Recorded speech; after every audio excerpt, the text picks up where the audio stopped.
আরে ভাবি আসসালামু আলাইকুম। কেমন আছেন ভাবি? এই তো আসেন, ভালো। কি অবস্থা? এই তো ভালো। তিতলি কোথায় ভাবি? আছে, আসেন বসুন।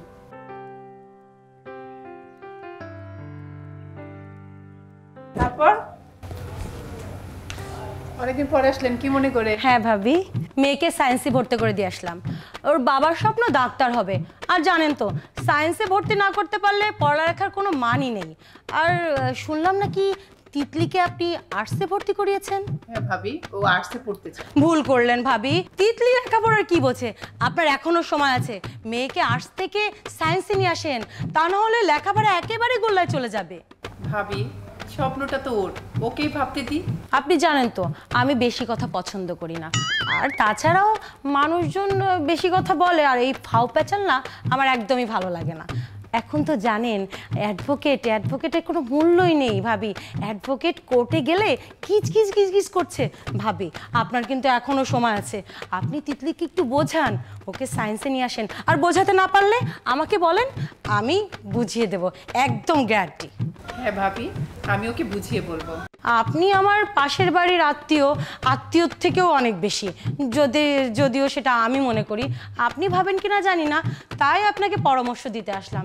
আপনি তিতলিকে ডাকেন, আমি একদম সুন্দর করে বুঝিয়ে বলবো কিভাবে সায়েন্সে পড়তে হয়, সায়েন্স কতটুকু ভালো। ভাবি, ও নানুর বাড়িতে গেছে, 2 দিন পরে আসবে। আসুক, আমি ওকে বুঝিয়ে বলবো। শুনেন ভাবি, তিতলিকে একটু সুন্দর করে বুঝিয়ে বলেন। হ্যাঁ, আর ওই সায়েন্সের সব টিচারই কিন্তু আমার পরিচিত। আর ওই যে রফিক স্যার আছে না, রফিক স্যার কিন্তু আমার খুব ক্লোজ। এই আগামী মাস থেকে আমার কাছে আসবে, মানে আমার বাচ্চাকে পড়ানোর জন্য। ওকে পাঠিয়ে দিন। হ্যাঁ, মানে দুজন একসাথে যদি পড়াশোনা করে তবে একটু ভালো হবে। দেখেন ভাবি, আমি কিন্তু আবার বেশি কথা বলি না। ভাবি, সবটাই ভালো, যেটাই পড়ুক, পড়তে হয়। আপনি বসেন, আমি আপনার জন্য চা নিয়ে আসি। না না ভাবি, আপনি একটু আমাকে সময় দিন। আসলে আপনাকে একটু বোঝাতে আসলাম আর কি। সবাই তো আর ওসবে ভালো করে বোঝাতে পারে না। আর জানেন তো সায়েন্স নিয়ে সবার একটু অন্যরকম চিন্তা, সবাই তো আর আসলে ওইভাবে বোঝাতে পারে না। ভাবি, আপনার ভাই আসছে মনে হয়, আপনি বসেন, আমি একটু দেখছি। আচ্ছা।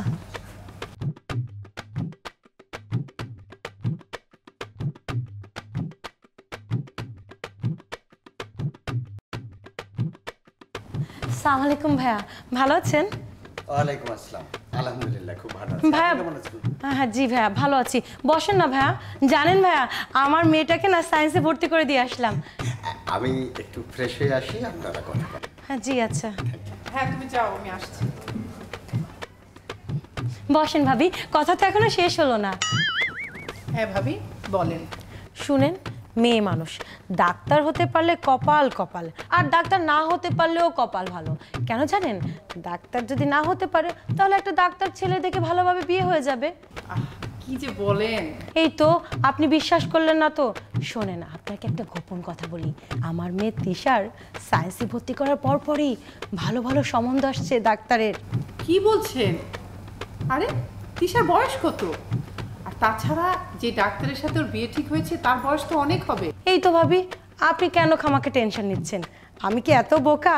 সায়েন্সে ভর্তি হওয়া মাত্রই ডাক্তার আসছে সম্বন্ধ নিয়ে, বুঝতে পারছেন? এটা তো আমি আপনাকে বোঝানোর জন্য বললাম। আপনি কি বলতে চাচ্ছেন আমি বুঝতে পারছি। শুনেন ভাবি, তিতলিকে যদি সায়েন্স নিয়ে পড়ান তাহলে আমার মেয়ের সাথে দিয়েন। তাহলে ওই যে রফিক স্যার আছেন না, ওনার কাছে পড়াতে দিলে ভালোই হবে। তাহলে তিশা আর তিতলি একসাথে পড়বে, আর আমাদের ওই পড়ানোর খরচটাও কমে যাবে। হ্যাঁ ভাবি, সায়েন্স নিলে তো টিচারের কাছে দিতেই হবে।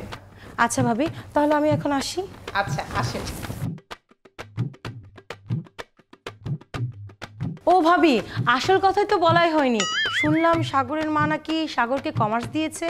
ওর বাবা মা কি করলো বলুন তো? সাগর এত বিজ্ঞান আর অঙ্ক পারে, যাকগে তাদের কপার তারা পুড়িয়েছে, আমার আর কি কথা। ভাইয়া মনে হয় ঘুমিয়ে পড়েছে। হ্যাঁ ভাবি, শুনেন, আপনি কাজ করেন, কালকে সকাল সকাল চলে আসেন, আপনার সব কথা কালকে শুনবো। হ্যাঁ আচ্ছা ভাবি, মনে রেখেন কিন্তু। হ্যাঁ ভাবি, আপনিও মনে রাখেন। আসি ভাবি।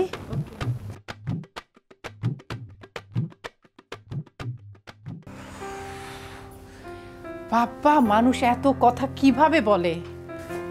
কি তোমার? আমি কিন্তু বেশি কথা বলা পছন্দ করি না। আছে নাকি গেছে? আরে গেছে তো, বলছে কালকে সকালে নাকি আবার আসবে। এবার কি করবে?